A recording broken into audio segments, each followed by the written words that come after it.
Hello there guys, it's me Unstable Voltage and welcome to a brand new series of Crusader Kings 2. I've been thinking that maybe I should have some regular content up on my channel over the weekends, and I've been trying to decide what to play, and I've been thinking about playing some Crusader Kings 2 recently. I haven't really got around to doing it, so I decided that I'd have a go once again at doing the same challenge that I tried to do last time on the channel and messed up. And that was to start off as the Duke of Mercia. And the reason I picked the Duke of Mercia is because I'm actually from Leicester right here, but there isn't a Count of Leicester in this game, so if you want to play as Leicester, it's got to be the Duke of Mercia, or the Petty King of Mercia, as it is in this instance, because independent dukes in feudal England were considered petty kings.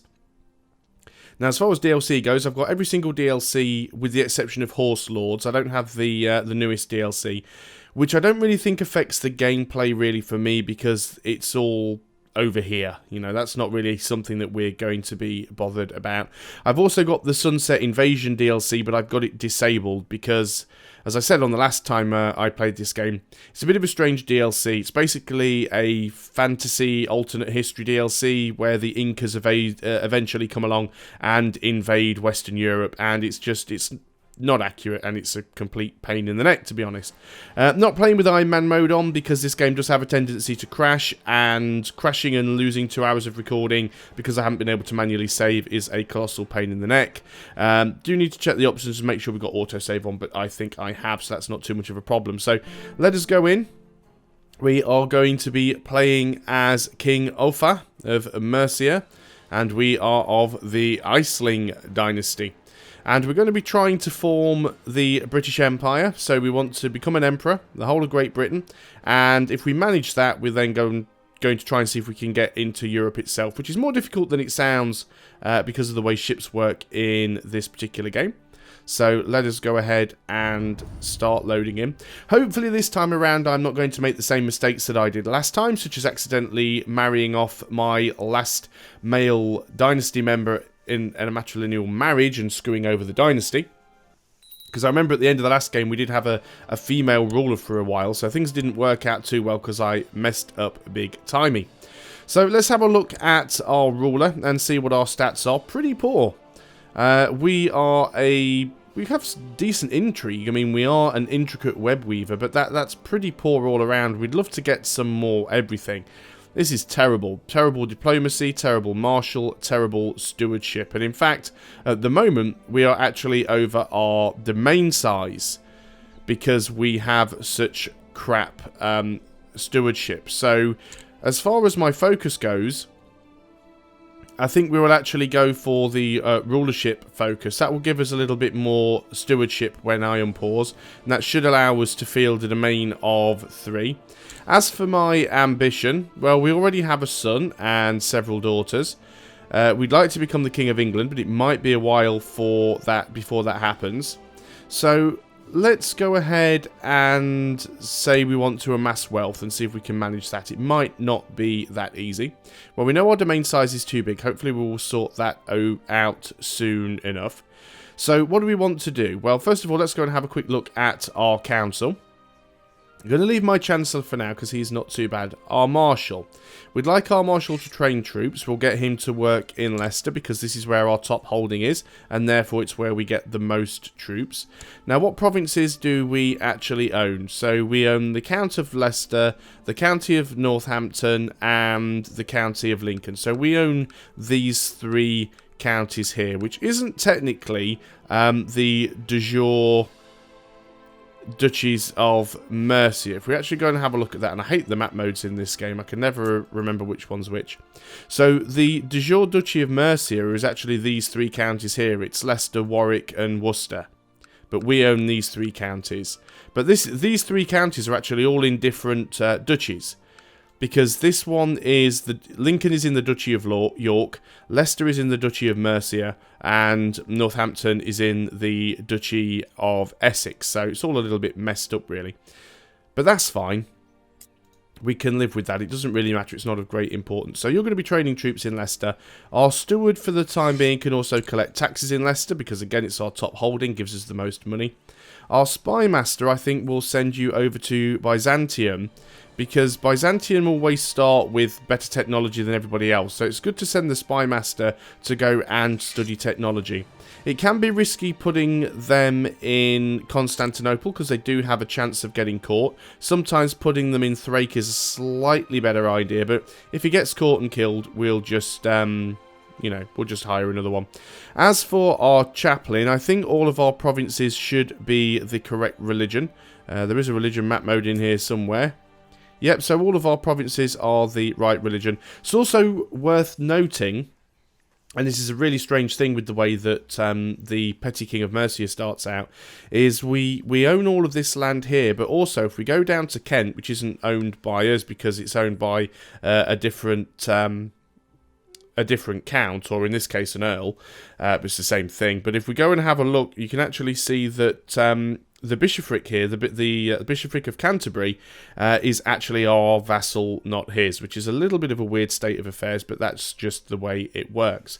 So before I send my chaplain somewhere, let's just have a quick look at all of my vassals.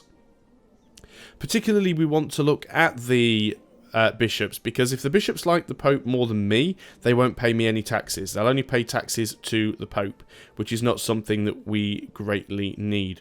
So being able to suck up to the bishop in Canterbury isn't a bad idea. So let's go ahead and we will send our court chaplain to improve religious relations in Kent.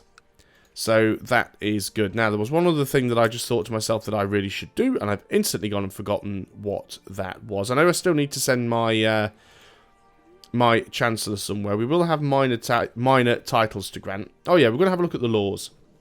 Now, what I like to do to start off with now is actually put church levies down to a minimum. And the reason for that is you don't really get all that many troops from churches anyway. So by dropping their levies, it'll actually increase their opinion, which means they're more likely to pay me taxes. And the bishoprics make a lot of money. So let's have them paying taxes. We're just going to go ahead and unpause the game quickly just so that... there we go, I get that extra stewardship now. I am no longer over my domain limit. Now, one thing that I am going to have to do is try and improve relations with all of my vassals. Because if we go in there and have a look at the realm tree at the moment, you can see that most people aren't amazingly happy with me, and we would like to improve those relations. But before we do any of that, we're going to try and grab Gloucester, because it's owned by a... it says Barony of Gloucester, but technically this guy is independent. He's classed as a king because he's an independent duke. So we will go ahead and try and fabricate a claim here. As it stands at the moment, we don't actually have any claims that we can grab. Wish I could always remember what these map modes were, but I never can. Diplomatic relations. So we don't actually have any claims on anything at the moment. There's no one that we can legitimately just go in and declare a war on. So we're going to go ahead and take our Chancellor. We're going to get him to fabricate claims. He has a 15.78% chance yearly of accomplishing this, which isn't too terrible. So we're going to unpause the game. We'll probably go up to speed, I don't know, 4, because this game does tick along quite slowly. They've improved the institution of minimal church levies law. That will certainly help the churches. So that's fine. We can keep our eye on our reputation there as well. If we actually look at our vassals now, particularly the bishops, yeah, their opinion is coming up. Now, the Bishop of Canterbury is still behind a little bit, but he must make a fair bit of money, to be honest. Can we actually see the money that he makes? Thought there used to be a way of seeing that for each person, but I can no longer remember how.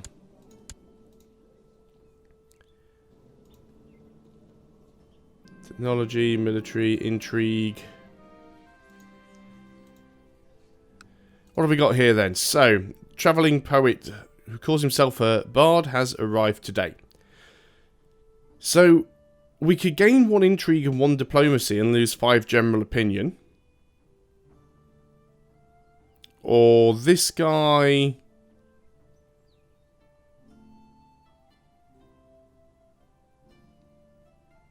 I think we'll just take the -5 opinion. I'm not bothered about the intrigue, but getting 1 diplomacy is certainly going to be quite useful, because our stats are just terrible at this early stage in the game.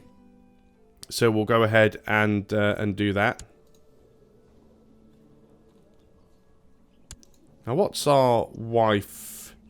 See, our wife's got some diplomacy. She's a charismatic negotiator. She's slothful, but she's honest. She has claims on the county of Bedford and the county of Oxford, apparently. Now, we're cynical and we're paranoid, but we are just. But we're also wrathful.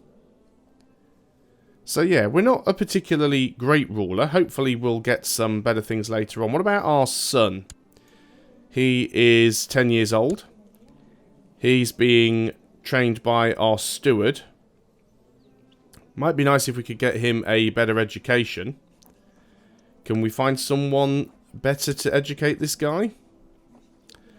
Let's have a look. Who could we get? Maybe one of our vassals, possibly?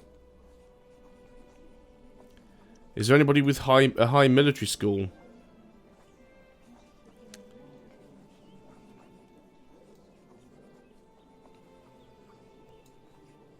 No, he's got the highest military.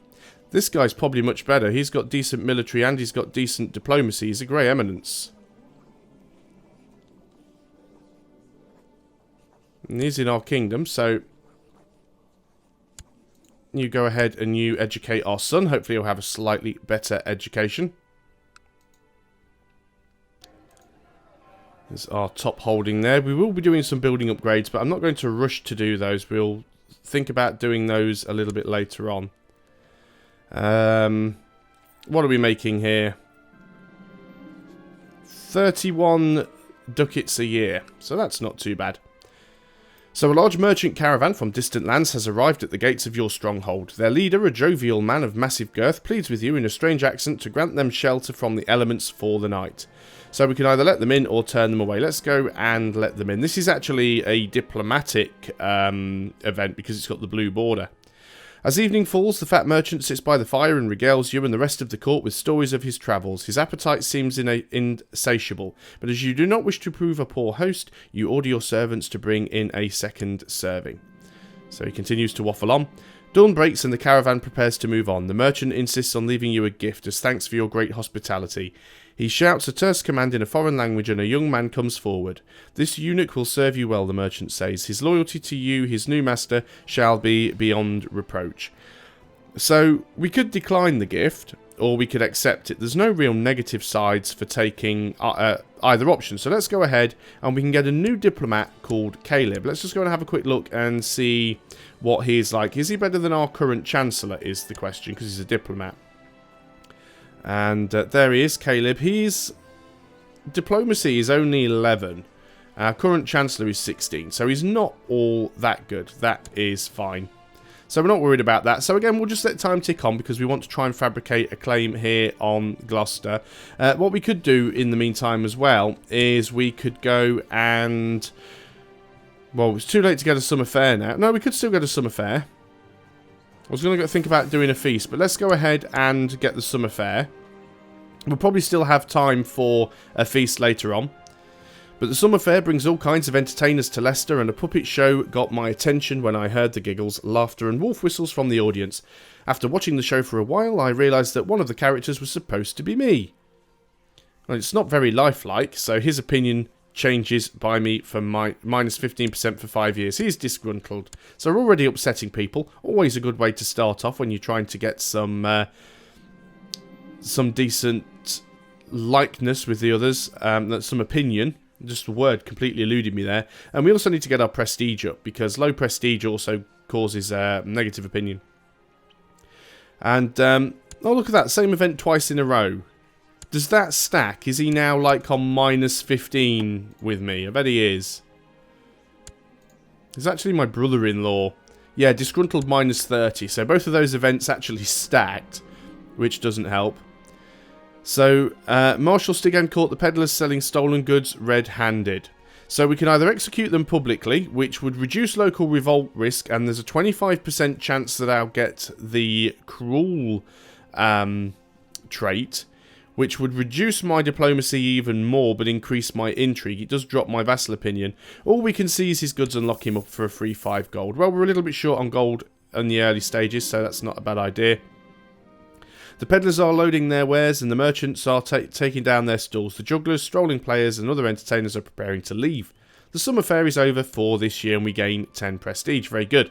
So we also need to make sure that we can grab ourselves a feast as soon as that is possible, which means it has to be November. We don't have a prestige of 100 yet, so we can't do that anyway, which is a little bit of a shame, so we'll have to wait. And hopefully this guy's going to hurry up and fabricate a claim down here, and then we can start a war. We can grab this this province. Now, there's no great rush, to be quite honest. It's quite slow going in the early stages of CK2, especially when you're playing as one of the nations that doesn't neighbour any heathens, because you can't start holy wars. So fabricating claims can take quite some time, especially as it's chance-based. It's not just time-based like in Europa Universalis 4.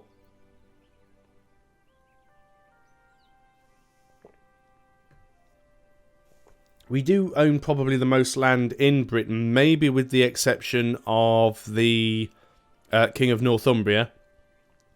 I mean, we've got 1, 2, 3, 4, 5, 6, 7, 8, 9 provinces, if we're not counting the vassal in Kent. He has 1, 2, 3, 4, 5, 6, 7, 8, 9, 10, 11. Yeah, so he's slightly larger. But of course, we'll draw ever closer to that if we manage to grab Gloucestershire, so we're just waiting for that to tick over. Nothing particularly exciting is happening in the meantime. Don't even have the slightest reason for a CB to be able to go and declare war against somebody. We could go ahead possibly and just keep going for feasts. We've missed our opportunity now because we've gone past... sorry, summer fair. We've missed August, yeah. I let it cycle through and I didn't do a summer fair again on that year. Of course, if we actually got enough prestige to be able to hold a feast would be much better for us because it would give us more opinion with our vassals. At least at the moment, we are actually making a little bit of money. Let's have a quick look at the old vassal opinion just while we're waiting for stuff to happen. So most people do have a positive opinion. Let's right click, I always forget. So no one has a negative opinion of us, but it doesn't help amazingly. Just because our stats are so terrible. We're such a terrible, terrible king.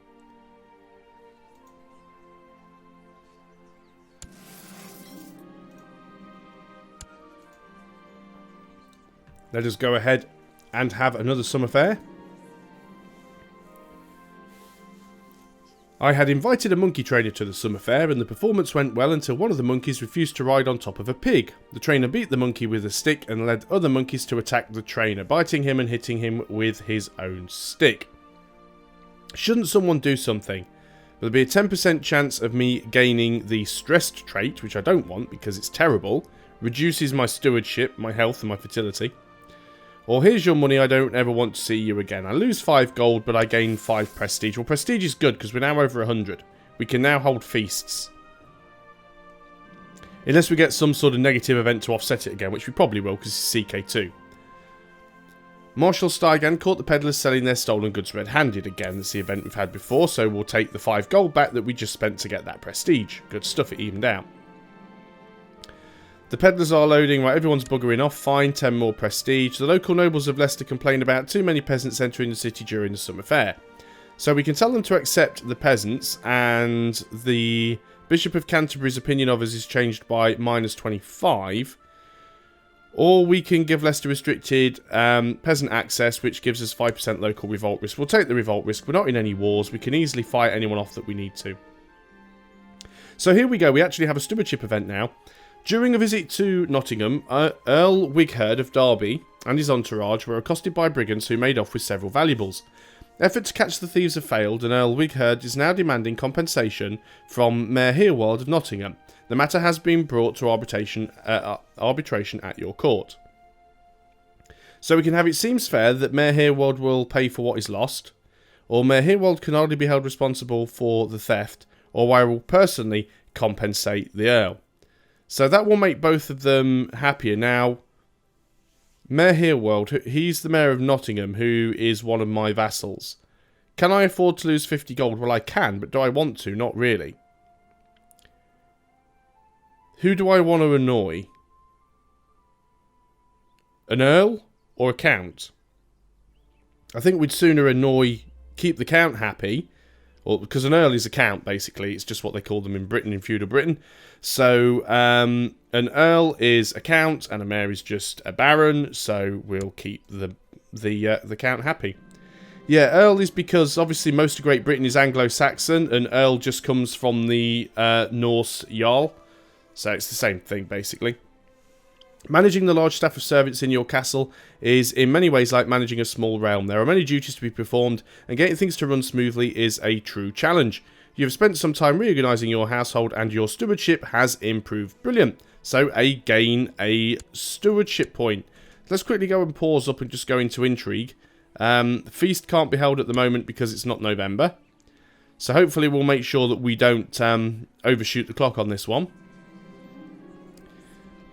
I was about to lose a bet, and although I felt inclined to cheat, I had to be just, even though it cost me some gold. So I lose a little bit of gold. I wonder if that's just going to give me a follow-on event. I was expecting it to maybe give me the just trait or something. Unless I'm already just. Yeah, I'm already just, so it doesn't really make any difference. Intrigue. Feast. Going to cost us a little bit of gold. All my vassals will be there, hopefully, if I haven't upset them all to the point where they don't want to come along.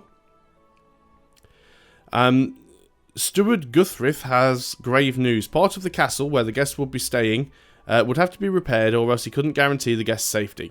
It would be rather costly, but Guthrith assures me that the repairs would be worth the cost. 6.21 gold. That's not terrible. So let's go ahead and do it. The best part about preparing for a feast is deciding what foodstuff to serve. I must purchase venison, boar, duck, spices, wine and ale, honey for the desserts, cheese and perhaps even a swan or peacock. So I can spend lavishly on the food, gaining some prestige, or I can just spend enough for everyone's hunger, or I can not spend any at all and lose prestige. Prestige is valuable, especially at this stage in the game, but money could be useful too if we need to hire mercenaries, so we're just going to spend enough to satisfy everyone's hunger. We're going to invite all of our vassals along. So the guests have finally arrived. All is ready. The cooks have worked day and night preparing the food, and the castle has never looked lovelier. So it doesn't look like anybody turned us down. We have a new pope.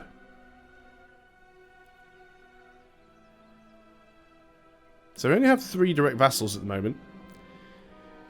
I made sure that the most beautiful lady would be my dinner partner, and during the feast I kept refilling both our wine glasses. My charm and winning smile made it impossible for her to stay unresponsive. It didn't take long until she looked at me with more than interest in her eyes.